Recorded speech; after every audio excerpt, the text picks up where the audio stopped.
Konsep zat gizi. Definisi zat gizi adalah zat kimia yang dapat digunakan oleh organisme untuk mempertahankan kegiatan metabolisme tubuhnya. Pengertian lebih luas bahwa gizi diartikan sebagai proses organisme menggunakan makanan yang dikonsumsi secara normal melalui proses pencernaan, penyerapan, transportasi, penyimpanan, metabolisme, dan pengeluaran zat gizi untuk mempertahankan kehidupan, pertumbuhan, dan fungsi normal organ tubuh, serta untuk menghasilkan tenaga, menurut Joko Pekik Irianto 2006-2. Pembahasan selanjutnya yaitu jenis-jenis zat gizi. 1. Karbohidrat.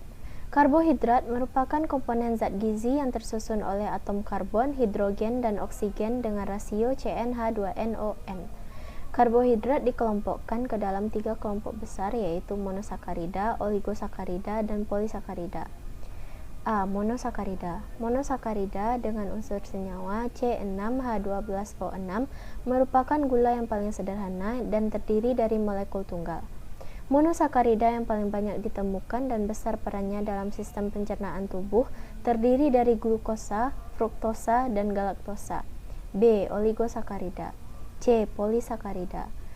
Serangkaian monosakarida yang membentuk polimer ikatan glikosidik rantai panjang akan membentuk molekul baru, yaitu polisakarida.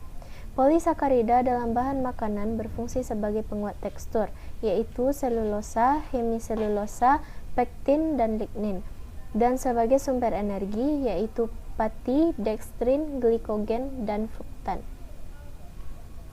2. Protein.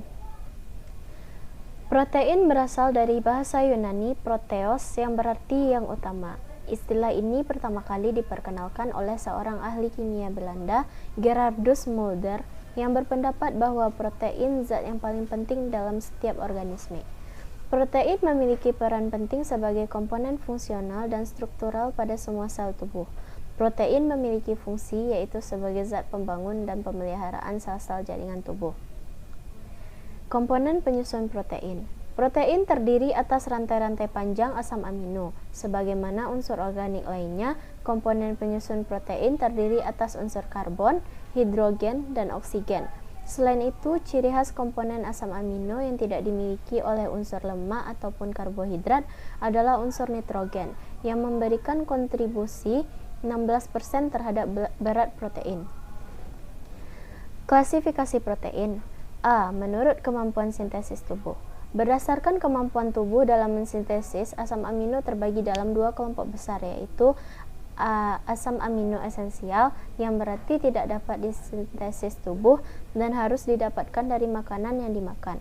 Sedangkan asam amino non-esensial berarti dapat dibuat di dalam tubuh dari pemecahan jaringan yang rusak dan dari kelebihan asam amino esensial.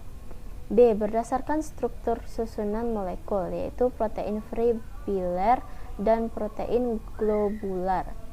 C. Protein berdasarkan adanya senyawa lain, yaitu nukleoprotein, glikoprotein, fosfoprotein, dan lipoprotein.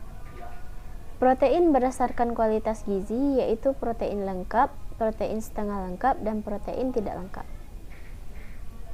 3. Lemak. Lemak dikenal juga dengan istilah lipida. Seperti halnya karbohidrat dan protein, lemak mengandung unsur karbon, hidrogen, dan oksigen. Dalam proses metabolismenya, lemak memerlukan lebih banyak oksigen dan menghasilkan energi lebih banyak dari karbohidrat dan protein. Komponen penyusun lemak. Lemak yang kita kenal sehari-hari adalah trigliserida dan disebut juga lemak netral yang terdiri dari gliserol dan 3 buah asam lemak. Asam lemak penyusun trigliserida bisa sama macamnya disebut lemak sederhana atau simple fat, tetapi bisa pula berbeda, sebagian atau ketiganya disebut lemak campuran atau mixed fat. Klasifikasi lemak. A. Lemak sederhana yaitu lemak netral dan ester lemak. B. Lemak majemuk yaitu fosfolipid, glikolipid, dan lipoprotein. C. Lemak turunan yaitu asam lemak dan sterol. 4. Mineral. Mineral merupakan satu zat organik yang terdapat dalam kehidupan alam maupun dalam makhluk hidup.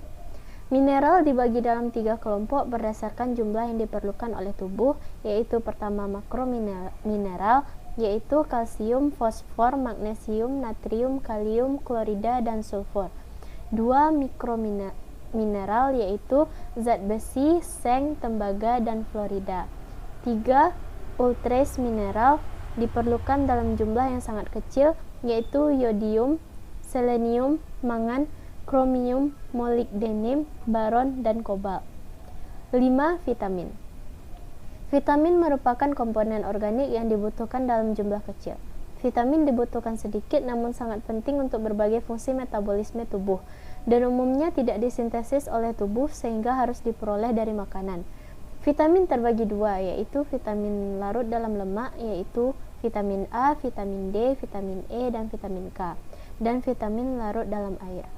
Vitamin larut dalam air fungsinya merupakan komponen sistem enzim yang banyak terlibat dalam membantu metabolisme energi, baik sebagai koenzim maupun kofaktor.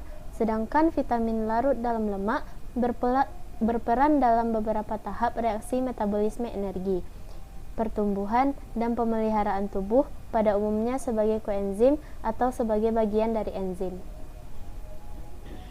Materi selanjutnya yaitu sumber zat gizi. Pertama, karbohidrat. Semua jenis karbohidrat berasal dari tumbuhan dan dihasilkan melalui proses fotosintesa. Sumber karbohidrat antara lain yaitu serealia, terdiri dari padi, gandum, dan jagung, serta olahannya yaitu roti, tepung, mie, bihun, dan sebagainya, umbi-umbian, dan produk olahan seperti gula, selai, dan sirup. 2. Protein. Sumber zat protein terbagi dua, yaitu protein hewani dan nabati.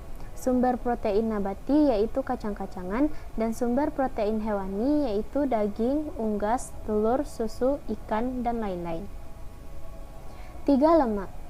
Terdapat dua sumber lemak, yaitu lemak hewani dan lemak nabati. Contoh lemak hewani adalah lemak hewan atau gajih, mentega, krim, susu, keju, dan kuning telur. Sedangkan contoh lemak nabati adalah minyak tumbuhan dari tumbuhan kelapa, kelapa sawit, kacang tanah, kedelai, jagung, zaitun, biji bunga matahari, wijen, dan margarin. 4. Sumber mineral. Kandungan mineral bisa didapatkan dari berbagai macam makanan seperti kacang-kacangan, biji-bijian, sayur-sayuran, daging organ, telur, coklat, alpukat, buah-buahan, beri, yogurt, keju, ikan sarden, dan umbi-umbian. 5. Sumber vitamin. Umumnya vitamin terdapat pada buah-buahan dan sayur-sayuran.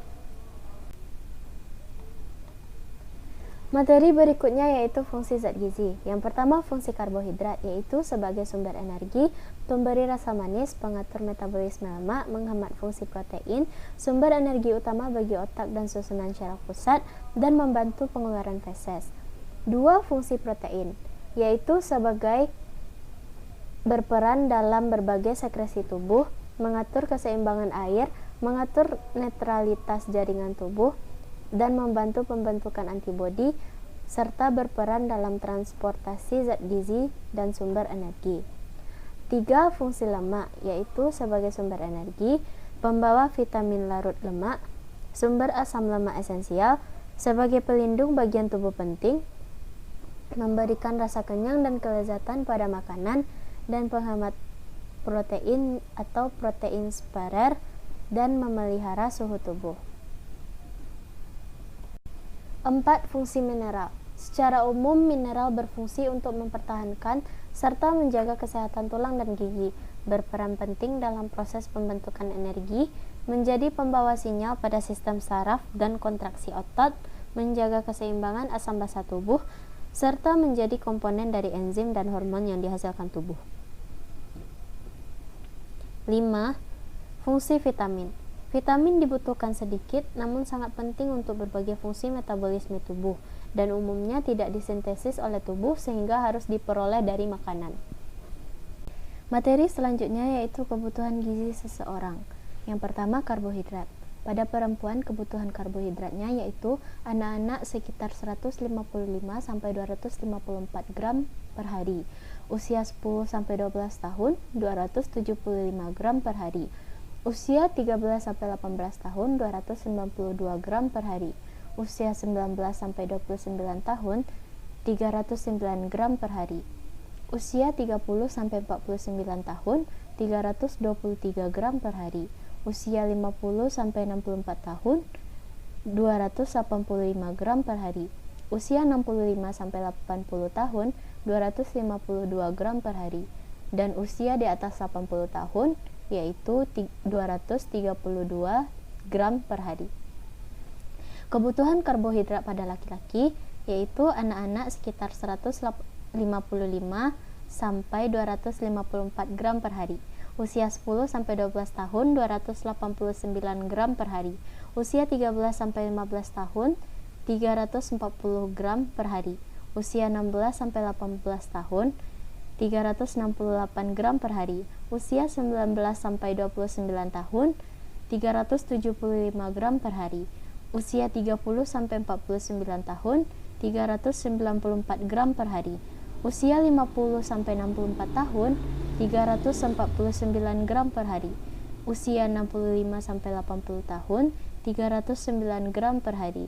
Usia di atas 80 tahun yaitu 248 gram per hari. 2.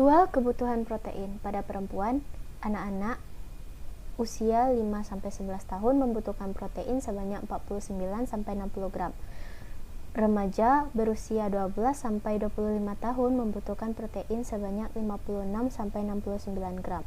Dewasa berusia sekitar 26-45 tahun membutuhkan protein sebanyak 56 gram. Lansia berusia 41-65 tahun membutuhkan protein sebanyak 56 gram. Manula berusia lebih dari 65 tahun membutuhkan protein sebanyak 56 gram. Pada masa kehamilan dan menyusui ditambah 20 gram dari kebutuhan berdasarkan usia.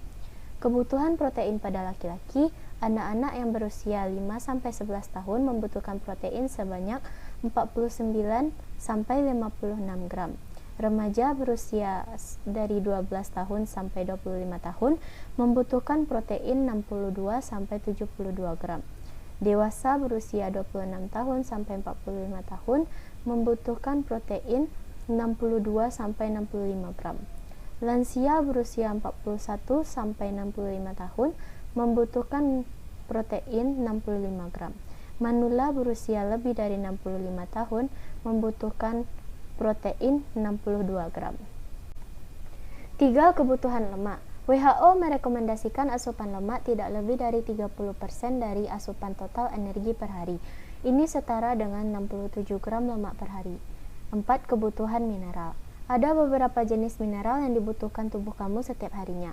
Konsumsi sebanyak 1000 mg kalsium ditambah 18 mg zat besi bagi wanita dewasa dan 8 mg kalsium untuk pria dewasa.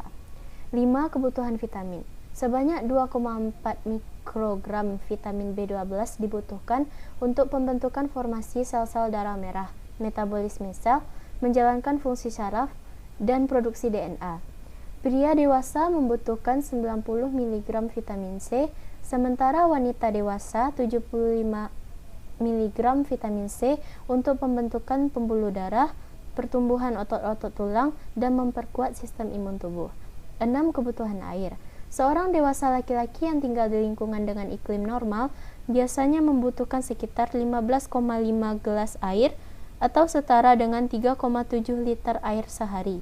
Lalu untuk perempuan biasanya membutuhkan 11,5 gelas air atau setara dengan 2,7 liter air per harinya. Materi selanjutnya yaitu penyakit yang berhubungan dengan gizi.